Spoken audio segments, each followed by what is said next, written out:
நீங்க பயாலஜில சென்டம் எடுக்க போறீங்களா, இல்ல பயாலஜில 50 டேஸ் 50 மார்க்ஸ் தான் வாங்க போறீங்களா, இல்ல பயாலஜில ஜஸ்ட் பாஸ் ஆக போறீங்களா, இல்ல பயாலஜில 70க்கு 60 பிளஸ் நீங்க ஸ்கோர் பண்ண போறீங்களா, இது எல்லாமே எது தெரியுமா டிசைட் பண்ணும்? நீங்க இவ்வளவு நாள் படிச்சீங்களே அது டிசைட் பண்ணும். கண்டிப்பா ஒரு 60% 70% அதான் டிசைட் பண்ணும். ஆனா கடைசியில இருக்கிற இந்த 30% உங்களுக்கு எது டிசைட் பண்ணும்? உங்க பயாலஜில சென்டம் வருமா வராதா, 70 out of 70 வருமா வராதா, பாட்டனில 35, ஜுவாலஜில 35 வராதா வருமா, வருமா வராதா, வராதா வருமா, இதுல எல்லாத்தையுமே டிசைட் பண்ண போறது அடுத்து வர இந்த 4 நாள். அடுத்து வர இந்த 4 நாள் நீங்க எப்படி ப்ரிப்பேர் பண்றீங்களோ அதுதான் உங்களோட ரிசல்ட் வரும். எக்ஸாம்ல பேப்பர்ல நீங்க அதுதான் எழுத போறீங்க. சரி, இவ்வளோ நாள் நீங்க வந்துட்டு என்ன பண்ணிருக்கீங்க, நிறைய ஸ்ட்ராட்டஜி எல்லாம் போட்டிருக்கீங்க, நிறைய பிளான் எல்லாம் போட்டு எக்ஸிக்யூட் பண்ணி நீங்க ஒர்க் பண்ணும்போது உங்களோட ஸ்கோர் தாண்ட மாட்டேங்குது, என்ன பண்றதுன்னே தெரியல அப்படின்னு இருந்தீங்கன்னா இந்த ஸ்ட்ராட்டஜி உங்களுக்காக தான்.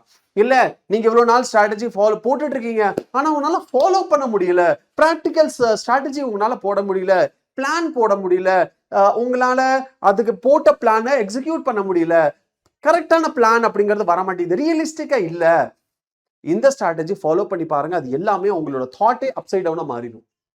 அண்ட் இந்த ஸ்ட்ராட்டஜி ஃபாலோ பண்ணி முடிச்சதுக்கு அப்புறம் நீங்க ரிலாக்ஸா 4 நாள் ஸ்மூத்தா ரிலாக்ஸா அமைதியா அப்படியே என்ன கிளவுட்ல மிதக்கிற மாதிரி மிதந்துட்டே நீங்க படிப்பீங்க.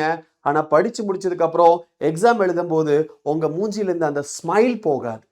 என்ன அப்படி மிரட்டல் மிரட்டல் பிளான் ஒன்றும் கிடையாது, சிம்பிள் பிளான் தான். ஆனா அந்த பிளானை எந்த சீக்வன்ஸ்ல ஃபாலோ பண்ணணும் அப்படிங்கிறது தெரிஞ்சிருக்கணும். சரியா? ஒரே நாள்ல உட்காந்து எல்லா 12 சாப்டர் 10 சாப்டர் 22 சாப்டர் நான் படிச்சு முடிச்சிருவேன், இல்ல 24 22 சாப்டர் தானே இருக்கு பயாலஜில, ஆனா உங்களோட இந்த சாப்டர்ஸ் இவ்வளோ இருக்கு, ஒரே நாள்ல படிக்க முடியுமா? முடியாது. படிச்சிருவேன் அப்படின்னு சொல்றது ரியலிஸ்டிக் அப்ரோச் கிடையாது. அப்போ அதை பிரேக் டவுன் பண்ணி நம்ம ரியலிஸ்டிக் அப்ரோச் கொண்டு வரணும். அது என்ன ரியலிஸ்டிக் அப்ரோச்? நான் டே வைஸ் உங்களுக்கு சொல்றேன். ஃபர்ஸ்ட் டே நீங்க என்ன பண்ணணும்? சப்போஸ் நாளை காலையில எந்திரிக்கிறீங்க, என்ன பண்ணணும்? டே 1ல இருக்கிறது என்னது மேக்ஸிமம் உங்களுக்கு என்ன ஹை ஸ்கோப் ப்ராபபிலிட்டிஸ் எங்கெல்லாம் இருக்கோ क्वेश्चन வரதுக்கு அதை நம்ம கப்புன்னு பிடிச்சிடணும். ஃபர்ஸ்ட் டேல என்ன பண்ணணும்? பிவைக்யூ படிச்சிடணும். ஏன்னா பிவைக்யூல இருந்து क्वेश्चन ரிப்பீட் ஆகுது, அதனால ஃபர்ஸ்ட் டே எடுத்தோன்னே பிவைக்யூல இருந்து ஸ்டார்ட் பண்ணுங்க. பிவைக்யூ கம்ப்ளீட் பண்ணிட்டீங்கன்னா கிட்டத்தட்ட 20% क्वेश्चन பேப்பர் நீங்க சால்வ் பண்ணிட்டீங்க அப்படின்னு அர்த்தம். ரெண்டாவது புக் பேக் கொஸ்டின். இந்த book back question okay, so என்ன பண்ணிட்டீங்க நீங்க 20% சால்வ் பண்ணிட்டீங்க. ஓகே, ரொம்ப நல்லது. இப்போ நம்ம என்ன பண்ணலாம் இதுல? சரி, ரெண்டாவது புக் பேக் கொஸ்டின்.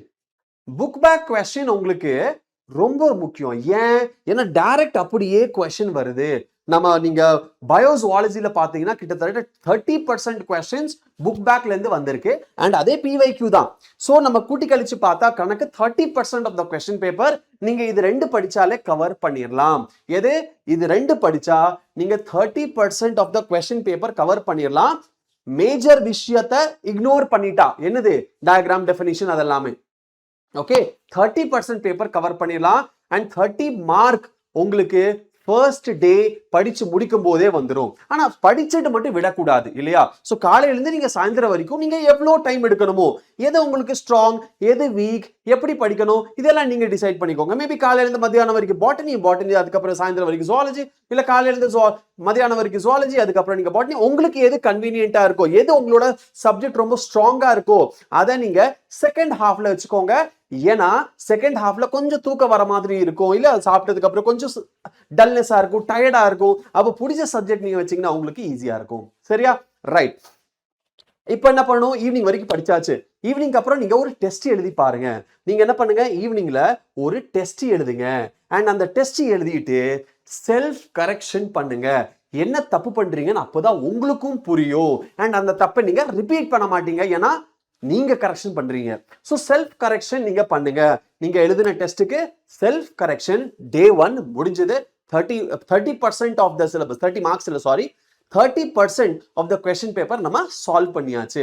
30% எவ்வளவு வரும்?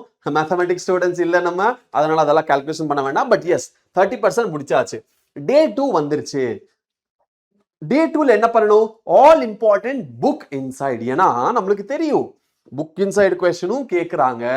அப்போ all important book inside question. Book இன்சைட்னா என்ன type of question?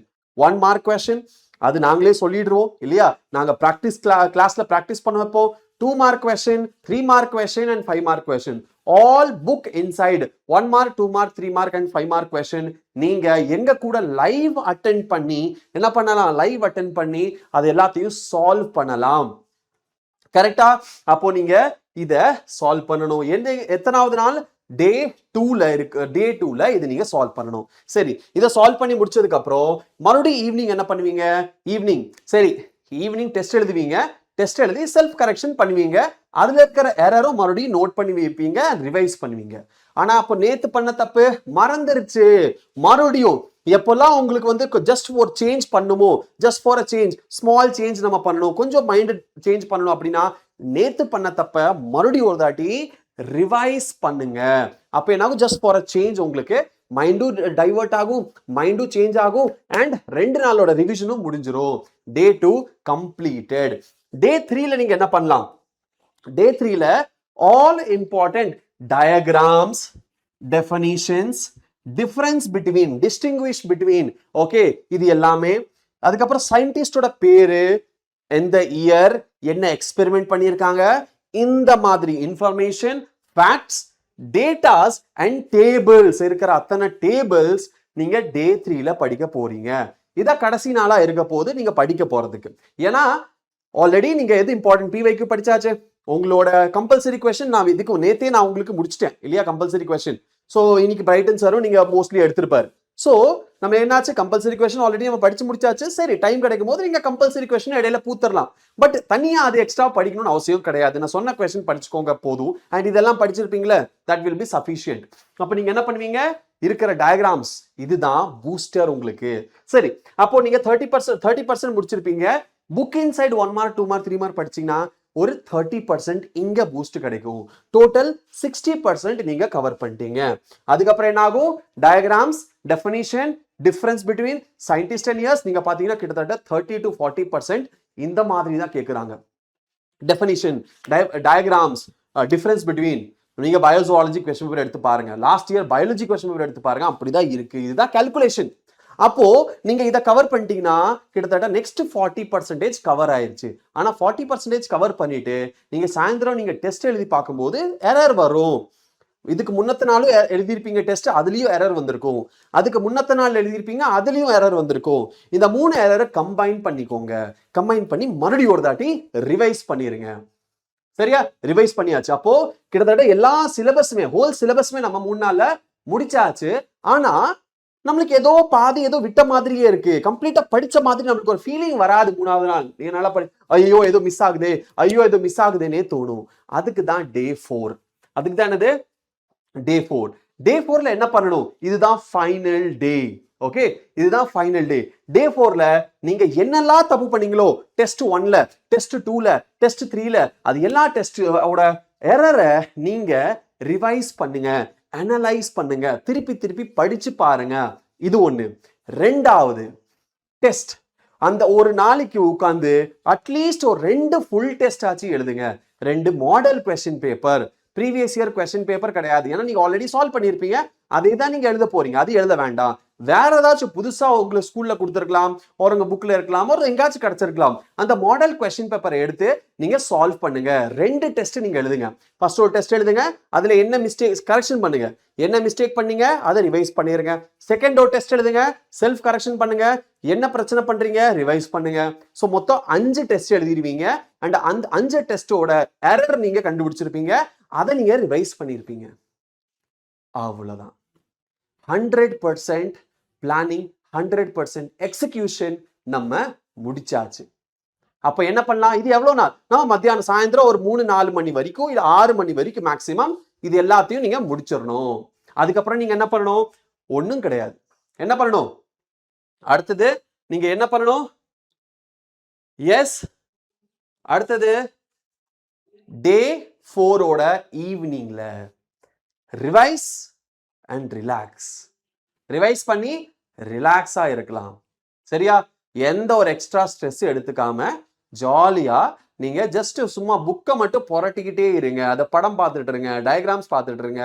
Okay, and அப்படியே சந்தோஷமா ஹாப்பினஸோட நீங்க முடிச்சிட்டீங்க எல்லாமே அப்படின்னு சந்தோஷத்தோட இருங்க.